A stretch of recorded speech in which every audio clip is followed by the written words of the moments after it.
Katt was 100 on a few things. Most of what he was saying, a couple things, I just want to clarify. Yo, what's up? This bruh man from the fifth floor, and you tuned in to Forgotten Kings TV. What's cracking? It's your homie Ice Cube. Just wanted to address a few things. Everybody been checking out the internet. My man Katt Williams. First of all, I just want to say, we shot that movie over 20 years ago. So, people have different perspectives, and it's been a long time. I also want to say, every comedian that I've worked with, every comedian that I've put in a movie, I only put them in the movie because I thought they was funny. I thought they was perfect for the part. I tried to put them in a position to win.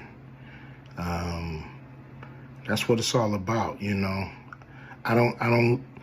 look at from, Chris Tucker and Bernie Mac and Mike Epps, Katt Williams, Ricky Smiley, Michael Blackson, Cedric, Kevin Hart. All these guys I know are funny as hell. I didn't discover them. They were doing their stand-up or doing their thing, and I knew that they were great and that they could act, and that if I have an opportunity, I was gonna give them an opportunity. To me, that's what it's all about. Far as specific things, Katt was 100 on a few things. Most of what he was saying, a couple things, I just want to clarify. When we bring in a new, comedian, we do have them try out for different roles. So Ricky did give Money Mike a shot. But when we saw him and, we kind of saw how he moved and how he was, auditioning, we decided that he would be a better, Santa Claus, which was, to me, the perfect casting. When we saw Mike, damn, I call him Money Mike. When we saw Katt, when I saw him, I just knew that he was perfect for Money Mike. And Katt, said he wrote his role, which, the role was written, but he enhanced it. This is why Katt was so dope in the movie. Money Mike had a small role, about as big as the Santa Claus role, but when we start filming, he was giving us such magic that we kept expanding his role and giving him more to do because he was on point. When we shoot these movies, for one, the scripts are fire, or they wouldn't even do it. The scripts are laugh out funny. But we shoot the script, but once we get what we need from the script, we let the comedians ad-lib, riff, play with the words, do their thing. We give them a take where they can, or 2, 3 takes where they can go off and do what they feel. Sometimes it makes the movie, sometimes it don't. When somebody gives you jewels, you want to try to make sure that makes the movie. So in the movie, there's second thing I want to clear up. I would never shoot a rape scene in a movie, especially like Friday, where you actually see this happening on camera. That ain't my style. If you check out any of my movies, they not raunchy. You know, we did a movie called Players Club where the subject matter was a little raunchy, but for the most part, even that, we left it to your imagination. So the only reason that kind of stuff was in the movie is because you have 3 villains in Friday After Next. You have Santa Claus stealing presents. You have Damon, just got out of prison, sweating. Craig and Day for the rent money. And then you have Money Mike, you know, a pimp that treats his woman, you know, like a property. So Craig is always fighting the villains in the movie, you know, from the Joker brothers to Debo.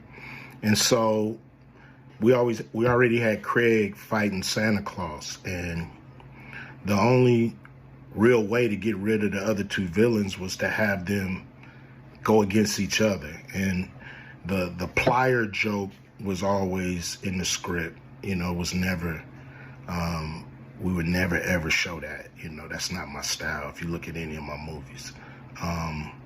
So, you know, that was never a discussion. You know, we,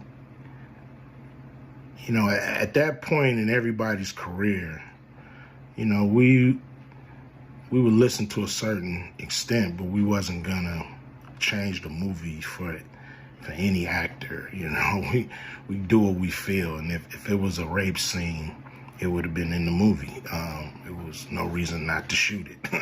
But that's not my style. I don't even like that kind of shit in movies, on camera.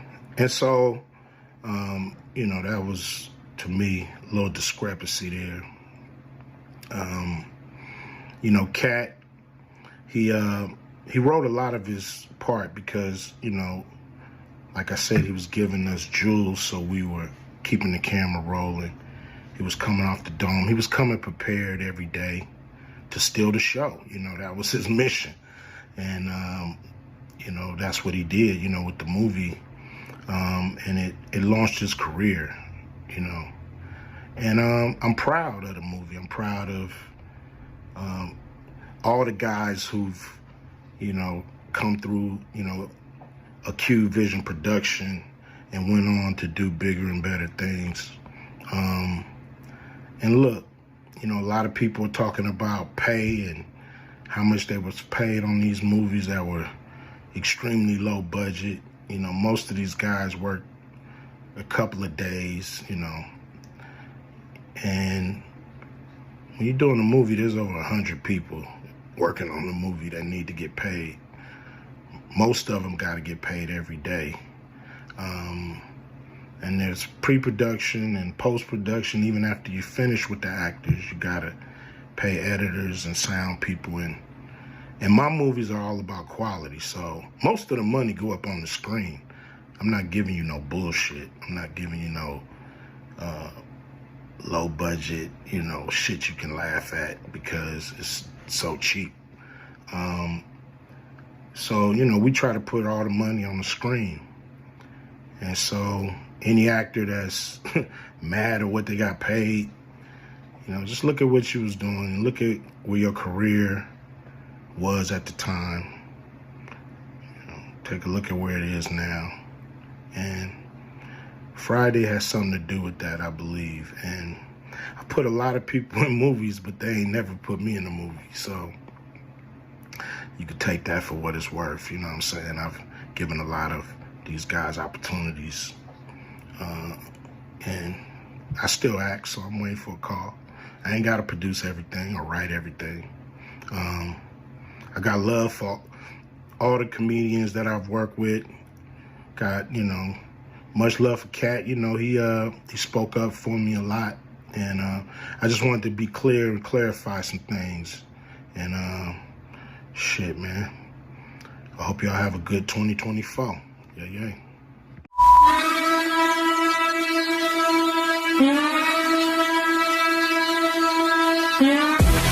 Alright, we the Knockout Kings of Comedy. This your boy, Reggie Curl, you know what I'm saying? This is my cousin, Stroncho, you know what I'm saying? He's coming by. You know, I know me, old piece from the Langston condoms. I didn't even want my man to eat my I eat meat from Aldi's. The f wrong with you? Aldi's, you should eat this. We don't know what the f that meat is. No. Real. I heard a nigga get in prison. That's not the part about it. The part about it is he had the audacity to ask me why I ain't helping him. I said, it ain't no point in both of us get. Look him right in his eyes. He go to pat me down. $20, homeboy. I'm like, no sir. First of all, can I ask y'all a personal question? Is this microphone really necessary at this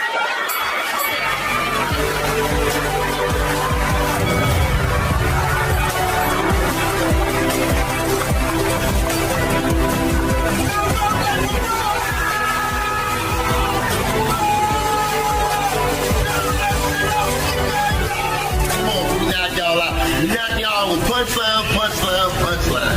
You know, let me see.